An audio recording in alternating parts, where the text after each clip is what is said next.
Baik, Assalamualaikum warahmatullahi wabarakatuh. Halo kelas 8, bertemu lagi bersama saya Pak Humedi. Kali ini saya akan membahas tentang teks drama di kelas 8. Nah, ini dia. Jadi, kita bisa lihat di sini pengertian teks drama. Memang drama itu terbagi menjadi dua, drama sebagai karya sastra dan drama sebagai karya seni atau karya pertunjukan. Kalau misalnya teks drama itu disebut dengan karya sastra, tapi kalau misalnya pertunjukan drama atau biasa juga dikenal dengan pertunjukan teater itu merupakan karya seni. Dalam hal ini kita lihat pengertian dari teks drama. Teks drama adalah teks yang menggambarkan kehidupan dan watak manusia melalui tingkah laku yang disebut dengan acting, kemudian dipentaskan. Jadi sebelum pentas, biasanya ada dulu yang disebut dengan teks atau naskah atau skenario. Nah, di dalam teks itu mengandung banyak unsur. Nanti kita akan pelajari bagaimana unsur teks drama.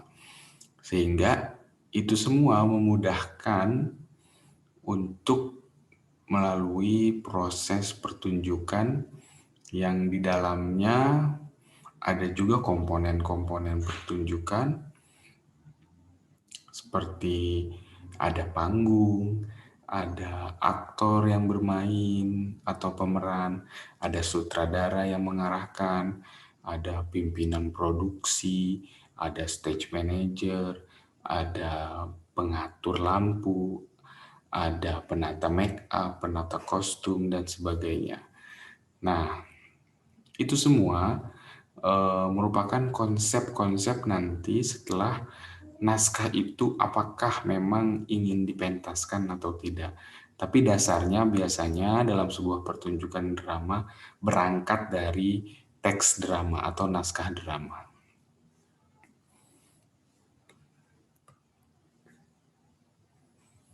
Nah, fungsi dari teks drama adalah sebagai alat ya, sebagai alat untuk memudahkan pemain atau pelakon atau aktor, aktris, pemeran dalam menghafal naskah atau skenario dalam drama yang akan dimainkan atau dipentaskan.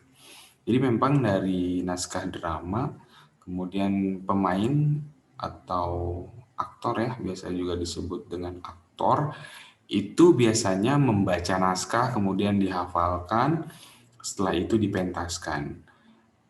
Boleh nggak misalnya dialog yang diucapkan oleh para pemeran atau tokoh itu berbeda dengan naskah? Boleh. Jawabannya adalah boleh.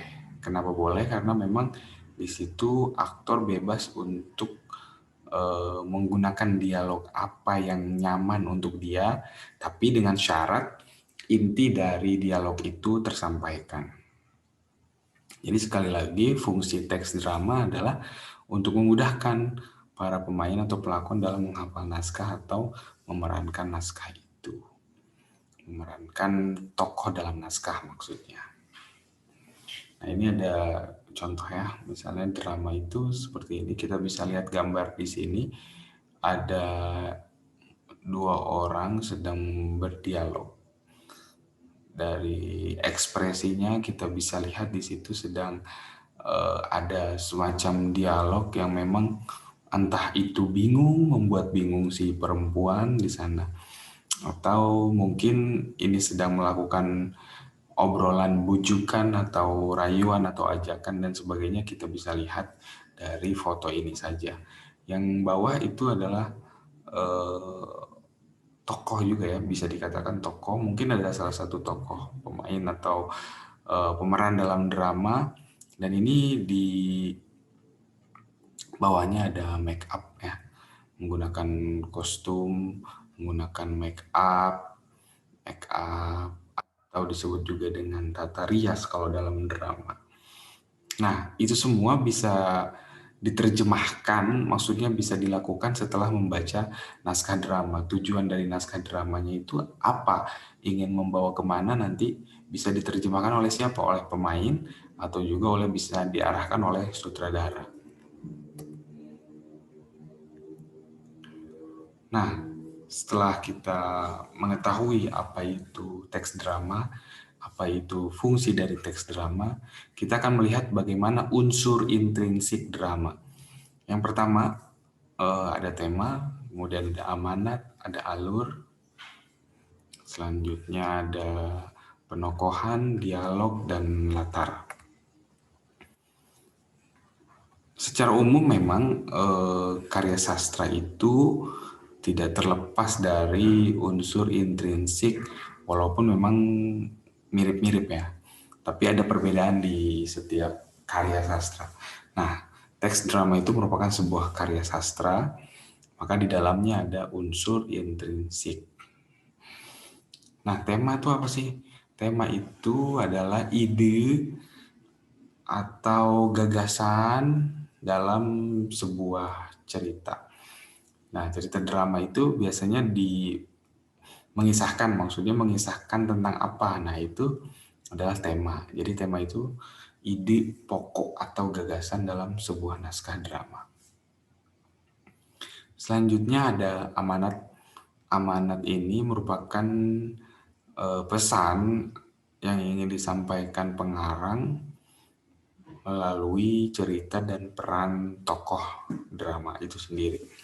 Jadi pesan yang ingin disampaikannya apa nanti itu akan terlihat ketika memang tokoh-tokoh itu berhasil membawakan naskah drama, entah itu dari segi dialognya, atau dari segi pemeranannya, atau dari cara mereka berkomunikasi, atau cara mereka memerankan sebuah peran atau tokoh. Nanti sebagai penonton kita bisa tahu tuh amanat dari sebuah cerita itu apa. Alur. Selanjutnya alur. Alur adalah rangkaian peristiwa dan konflik yang menggerakkan jalan cerita. Sama halnya seperti unsur intrinsik karya sastra yang lain, alur juga ada dalam unsur intrinsik drama. Alur ini biasanya kalau dalam drama biasanya adalah alur maju, tapi tidak menutup kemungkinan juga ada alur mundur, ada juga alur campuran. Alur campuran itu biasanya nanti alurnya maju terlebih dahulu, kemudian mundur, ada flashback dan sebagainya, kemudian bisa jadi maju lagi. Nah, itu disebut dengan alur.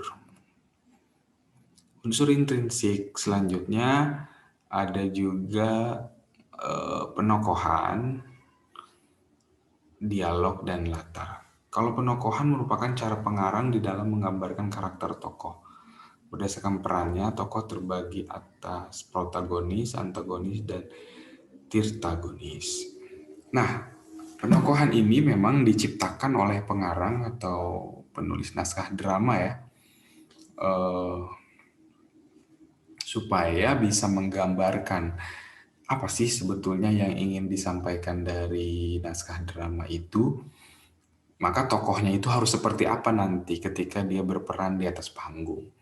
Nah, itu dituliskan secara rinci dalam naskah drama yang tergambar misalnya dari dialog-dialog, dari notasi-notasi yang ada dalam naskah, dari kramagung dan sebagainya. Nanti kita akan pelajari itu lebih lanjut.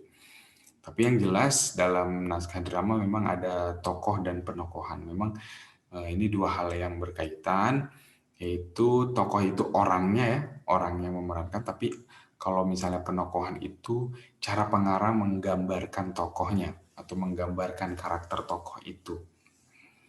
Selanjutnya, kalau misalnya di naskah drama ada tokoh, dia merupakan tokoh baik, berarti kan disebut dengan tokoh protagonis. Dia memiliki peranan baik.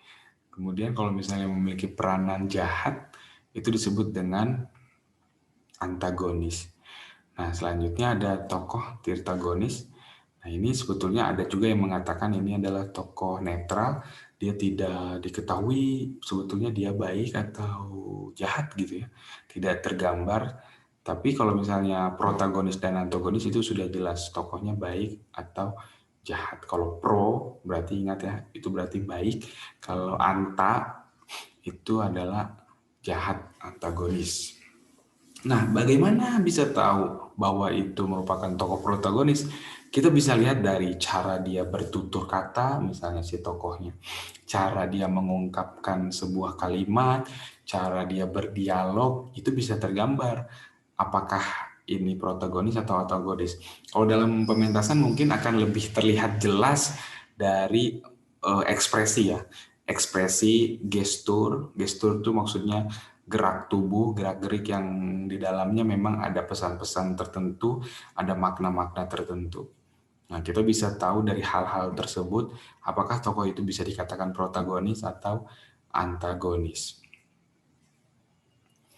Selanjutnya ada dialog. Dialog itu merupakan percakapan dalam naskah drama.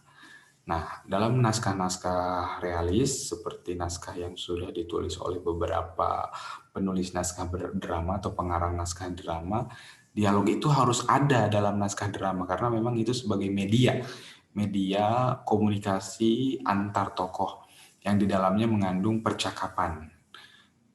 Kalau misalnya tidak ada percakapan di dalamnya, memang ada beberapa bentuk pertunjukan drama yang di dalamnya tidak ada percakapan sama sekali, tidak ada dialog, hanya ada gerak tubuh, ada ekspresi, terus kemudian gerak-gerik yang memang memiliki simbol-simbol tertentu.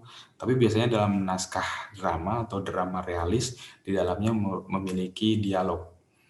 Selanjutnya ada latar. Nah, latar ini adalah keterangan mengenai ruang dan waktu. Jadi di dalamnya berupa penjelasan latar yang dinyatakan dalam pertunjukan pementasan. Bagian ini disebut dengan keramagung. Oke, jadi seperti yang sudah saya sebutkan tadi ada notasi, ada keramagung ya. Jadi itu petunjuk ya, petunjuk misalnya nih aktor itu berlari. Nah, ditulis dalam naskah dramanya ada dalam kurung berlari. Nah, berarti kan si aktornya harus lari. Ketika pentas dia harus melakukan kegiatan atau hal yang disebutkan dalam keramagung tadi, berlari. Ya berarti kan sambil dialog dia misalnya setelah dialog misalnya dia berlari dalam kurung. Setelah berdialog dia berlari. Nah, berarti dialog selesai nih misalnya, aku tidak peduli lagi dengan ucapanmu. Terus kemudian dia lari. Nah, itu dijelaskan tuh dalam keramagung atau dalam latar. Nah, waktu, ruang itu juga disebutkan dalam latar. Misalnya dalam kurung pagi hari. Nah, pagi hari kan berarti bagaimana tuh ekspresi orang ketika misalnya pagi hari. Atau misalnya dalam kurung bangun tidur gitu ya. Bagaimana tuh orang berekspresi ketika bangun tidur. Apakah dia menguap dulu misalnya atau dia menggeliat seperti ini gitu misalnya atau seperti apa itu kan kita harus bisa menerjemahkan misalnya sebagai aktor atau sebagai pemeran dalam naskah drama itu. Jadi kita memang sebagai aktor nanti harus bisa menerjemahkan apa sebetulnya keinginan dari pengarang naskah drama itu. Memang dibantu dan diarahkan juga oleh sutradara. Selanjutnya ada unsur ekstrinsik. Nah, unsur ekstrinsik ini merupakan unsur pembangun dari luar. Maksudnya apa? Kalau misalnya unsur intrinsik adalah pembangun atau pembentuk naskah dari dalam, nah komponen-komponen kalau ekstrinsik itu merupakan unsur pembangun dari hal lain yang di luar dari naskah drama itu. Di antaranya ada latar belakang pengarang, kemudian ada nilai agama dan kepercayaan, ada kondisi politik negara, psikologi pengarang, situasi sosial budaya. Latar belakang pengarang misalnya apa? Memang pengarangnya misalnya dia memiliki latar belakang sebagai dosen misalnya ya, sebagai pengajar Maka dari itu mungkin latar belakang yang ditulis dari naskah drama itu mengandung hal-hal yang sifatnya intelektual gitu ya, bersifat pengetahuan karena memang misalnya latar belakang penulisnya adalah dosen atau pengajar. Kemudian nilai agama dan kepercayaan. Maksudnya apa? Kalau misalnya mungkin kalau misalnya penulisnya pengarang drama adalah seorang kiai misalnya, seorang ulama, mungkin nanti penulis apa karya-karya yang ditulisnya adalah yang berkaitan dengan keagamaan yang bersifat misalnya religius dan sebagainya. Kondisi politik negara yang mempengaruhi juga dalam sebuah penulisan. Apakah misalnya negara itu sedang misalnya bergejolak, ada sebuah konflik dan sebagainya di dalamnya. Nah, itu juga bisa dimasukkan mungkin nanti ada unsur-unsur atau hal-hal yang berbau dengan kondisi politik negara saat itu. Psikologis pengarang, misalnya lagi senang atau misalnya lagi sedih, nanti dia akan bisa juga tuh mempengaruhi bagaimana nanti dia menulis sebuah naskah. Kalau misalnya lagi senang, mungkin lagi jatuh cinta, dia akan menulis bagaimana naskah-naskah tentang hal-hal yang sifatnya jatuh cinta dan sebagainya.